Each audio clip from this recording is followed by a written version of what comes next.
Thank you for tuning in to A Modern Frugal Life. Hey y'all, so it turned cold here in Texas. We're in Central Texas. So cold that if you can see, the sun's trying to come out, but my windows are frosty cold. It's an ice storm.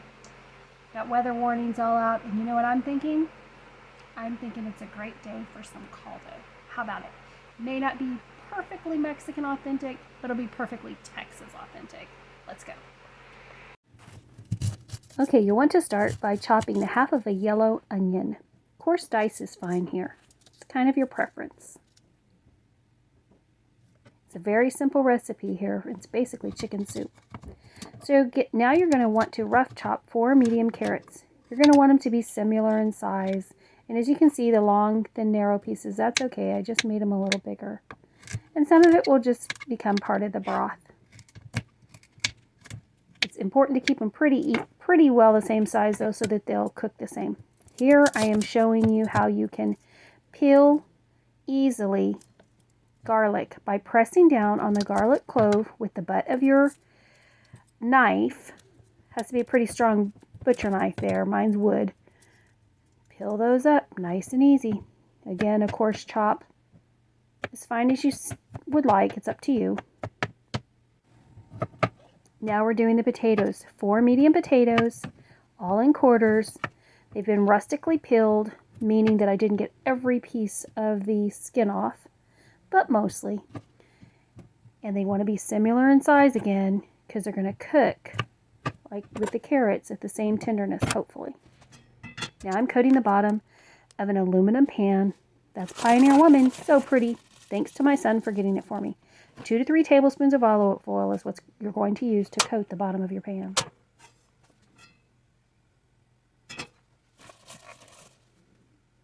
Placing the chicken quarters right in.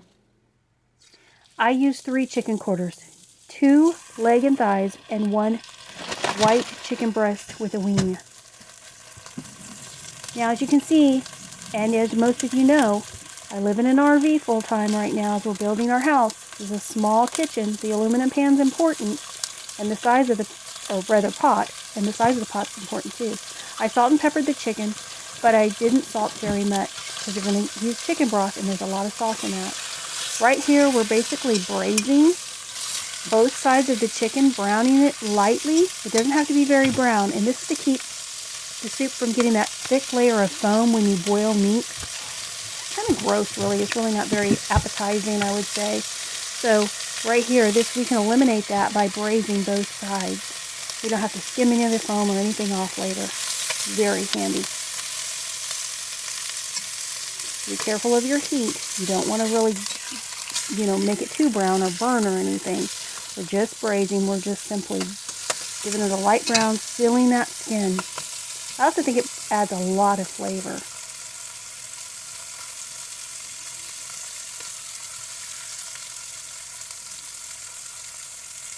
Each side's about 3.5 minutes. Now I am being very careful here, as you can see, as I'm handling this pan, because it's very hot. Because it's aluminum on the little handles as well, it's pretty hot. I'm removing all the chicken pieces because I'm going to add all my veggies. Right here, add those veggies to that beautiful brown bottom. It's going to kind of deglaze it. That's the onion, the garlic, the carrots. Here we go. We're adding the bouillon. I use Better Than bouillon. It's a great product. Look it up. You're going to really love it. It's roasted, and this is really delicious. It has a lot of extra flavor. You can buy it in low sodium and different kinds. I'm using about 4 heaping teaspoons here, but the ratio would be 1 teaspoon to 1 cup. I'm going to be adding 6 cups of water to make the broth. But as you can see, they're quite heaped up spoons there. I've done this enough time to know what flavor I want and how much chicken broth. But the recipe is very accurate. You use that. Giving it a good stir, making sure all my veggies have that. Here we go in with the water to produce that broth.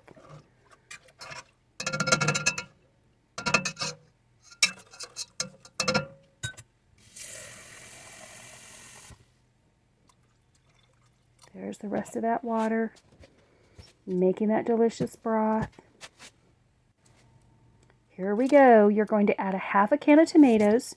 That's a 14.5 ounce can. And an entire can of mild. I use mild. You can use hot if you want more heat. Rotel. It's a Rotel, so it's tomatoes and green chilies. I use the generic. I do not use the name brand unless it's on a sale. I'm fixing to add my spices. That was I believe right there you saw a little bit of celery seed. It's something that I usually add to most of my soups. If I have celery, I'll use the celery. If I don't, I'll use a little bit of celery seed. It works really great in potato salad and other things too. A lot of times my celery goes bad. Remember, I'm an empty nester. So it's just my husband and I now. Here we're going to use chili powder. Adding all the spices now. This is a chili mix which has some cumin and onion powder and things like that. I use that, but ordinarily I would just use chili powder. Oregano, cumin, so delicious. The smell on this is amazing. You're going to place your chicken right back in. At this point, you're placing them back in, ready to go. Bring it to a boil and reduce and simmer. Wash your hands when you're handling the raw chicken. Really important. Okay, now after I've brought it to a boil and it's boiled for about, probably 11 minutes, 12 minutes, I'm going to add those whole pieces of potato. This is just something that I do, but you could add the potatoes when you add the chicken as well. It's just something I like to do. And making sure they're pretty submerged. I don't want a piece that's not done on top. I put my pot lid back on, but I usually tilt it just so you know. After it's come up to a nice boil and cooked for at least an hour, I'm going to add the corn at the very last and turn off my pot. Because it's done. Remember, the cooking time is about an hour, hour and 15 minutes to make sure the chicken and all the veggies are all done. Doesn't that look delicious? Caldo. Look at those veggies. At this point, I sometimes bring it back to a boil and turn it right back off. It's up to you. Yummy, yummy. Whoop. And there you have it. Hot, steamy, delicious, Mexican style, Texan style caldo.